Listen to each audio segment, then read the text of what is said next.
Bayangin deh, ada satu masa di mana sebuah janji itu, wah, bisa jauh lebih mematikan dari tebasan pedang. Di penjelasan kita kali ini, kita bakal ngebedah sebuah epik Nusantara yang benar-benar seru, dari tepi Sungai Air Palik.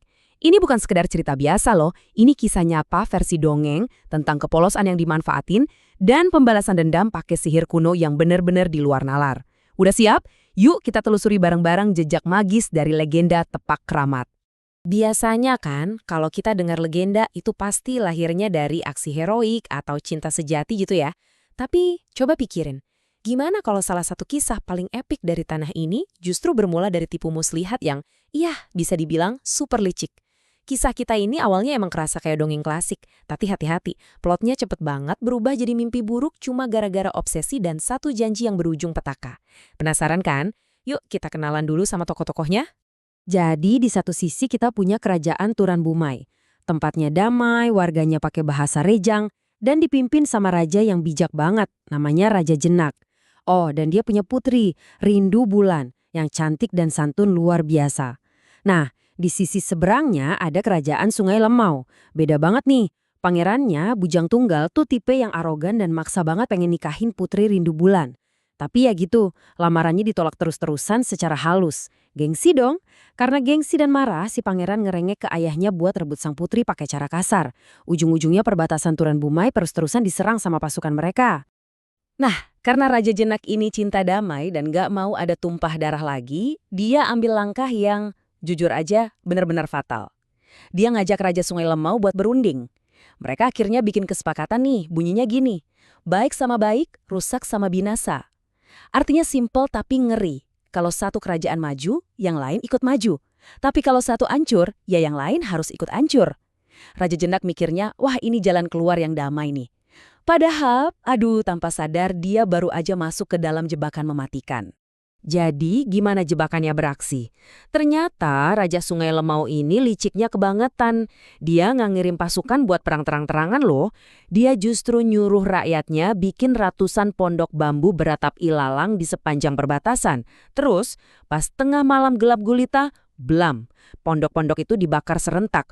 Suara bambu meledak-ledak dan api yang gede banget ngebentuk ilusi yang sempurna. Seolah-olah kerajaan Sungai Lemau lagi habis dilalap api neraka.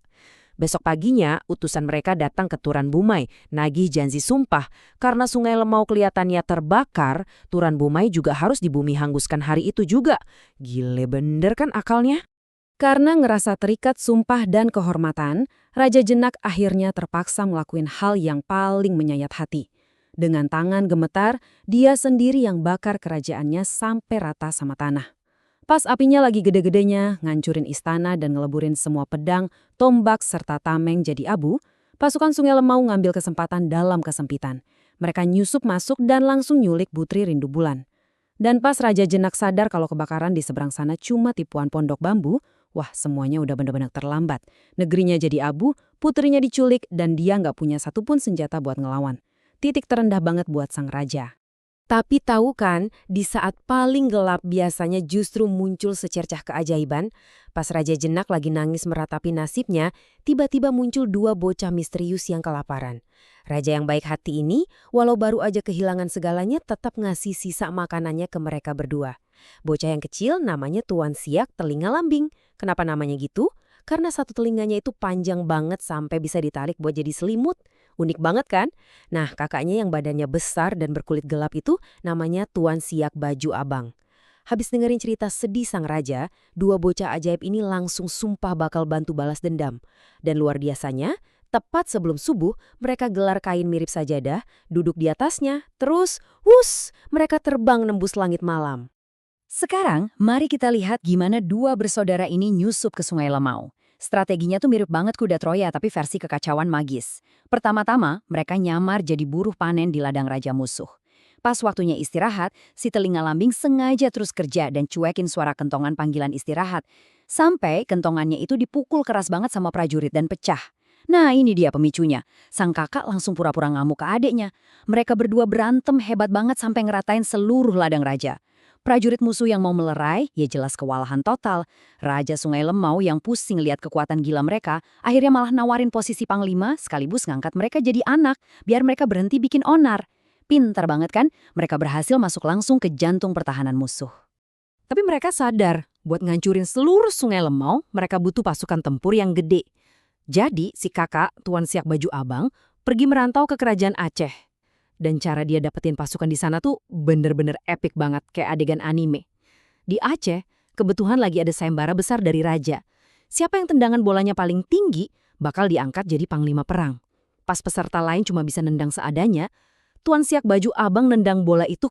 Saking kerasnya bolanya melesat sampai tembus ke awan. Jauh ngelewatin tinggi menara masjid istana. Berkat kesaktian yang bikin semua orang melongo ini, dia langsung dinobatin jadi panglima besar.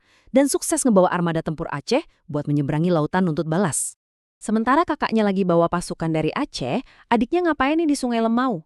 Tuan Siak Telinga Lambing diam-diam nyiapin panggung buat kehancuran mereka. Dia nyuruh prajurit kerajaan bikin pondok-pondok pesisir dan nyalain ratusan lampu minyak tiap malam. Alasannya Raja Sungai Lemau sih masuk akal. Oh, ini benteng pertahanan buat nakut-nakutin musuh yang datang dari laut, Paduka.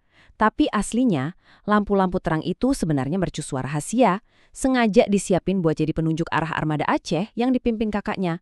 Biar mereka bisa berlabuh nembus malam yang gelap gulita tanpa ketahuan sama sekali.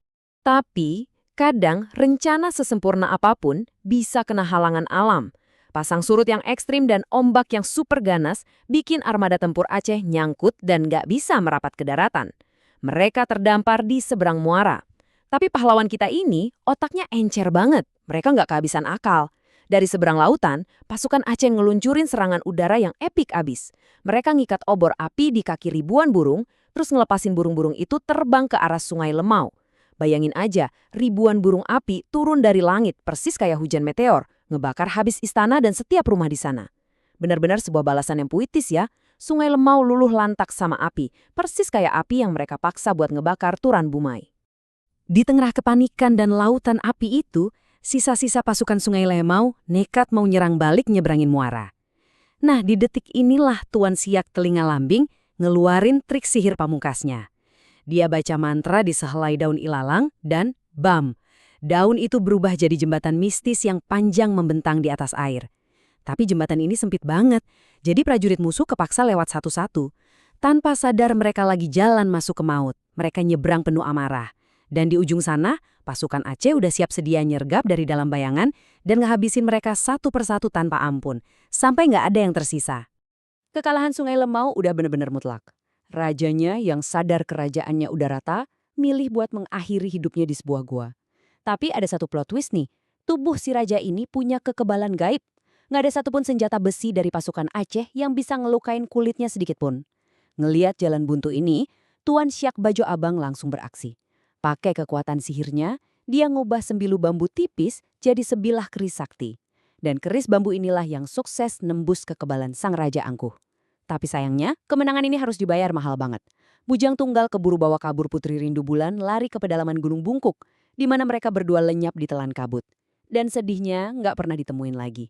Setelah badai pembalasan dendam itu reda, dua kakak beradik sakti ini balik lagi menghadap Raja Jenak. Kerajaannya yang tadinya cuma abu, sekarang mulai bangkit lagi, dan diganti namanya jadi Turan Mutung. Mereka bawa kabar kemenangan musuh yang hancur, tapi sekalian bawa duka mendalam soal hilangnya sang putri. Ngerasa misi mereka udah tuntas, dua pahlawan ini pun pamit buat pergi. Sebagai tanda perpisahan, Tuan Siak Baju Abang nyerahin keris bambu ajaibnya itu ke sang raja. Sambil ninggalin satu pesan teka-teki yang bunyinya, susunlah kalimat dengan kata-kata berbahasa Tubai ini untuk menjadi pantun dalam seni dendangmu. Sebuah warisan budaya magis yang lahir langsung dari sisa-sisa peperangan. Dan selayaknya cerita dongeng-dongeng legendaris, pahlawan kita nggak mati begitu aja. Esensi mereka justru menyatu sama bumi Nusantara ini.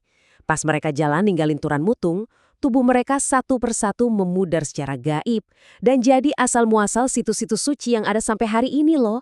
Sahabat mereka dari Aceh lenyap di ujung jembatan Sungai Palik, tempat yang sekarang dikenal sebagai Batu Aceh. Terus Tuan Siak Baju Abang menghilang tanpa jejak di area Tepak Gerunggang, yang sekarang disakralkan jadi Keramat Gronggong. Dan sang adik, Tuan Siak Telinga Lambing, jalan ke arah selatan, terus ikutan raib. Konon, tempat hilangnya itu sekarang disebut Keramat Riak. Riak itu dari kata teriak. Soalnya warga setempat percaya, rohnya masih sering kedengeran berteriak manggil kakak-kakaknya kalau malam lagi sunyi. Bikin merinding ya. Kalau dipikir-pikir, hal yang paling bikin kita takjub dari kisah dongeng sejarah ini adalah gimana kelicikan, pengorbanan, dan keajaiban alam itu merangkai sejarah dan moralitas kita sekarang. Dari trik licik bondok bambu sampai keris yang dibikin dari sembilu tipis, cerita ini ngingetin banget kalau siasat jahat tuh cepat atau lambat bakal nanem benih kehancurannya sendiri. Tapi yang lebih berharga, kisah ini mewariskan jejak tempat-tempat sakral di tanah kita. Jadi coba bayangin, lain kali kalau kamu lagi berdiri di alam yang hening, terus dengar gemerisik angin, tanyain ke dirimu sendiri. Itu beneran cuma embusan angin biasa? Atau jangan-jangan gema dari roh keramat masa lalu yang lagi terus-terusan jaga tanah ini? Terima kasih ya udah seru-seruan bareng menyelami penjelasan dongeng epik ini. Sampai jumpa di kisah-kisah luar biasa berikutnya.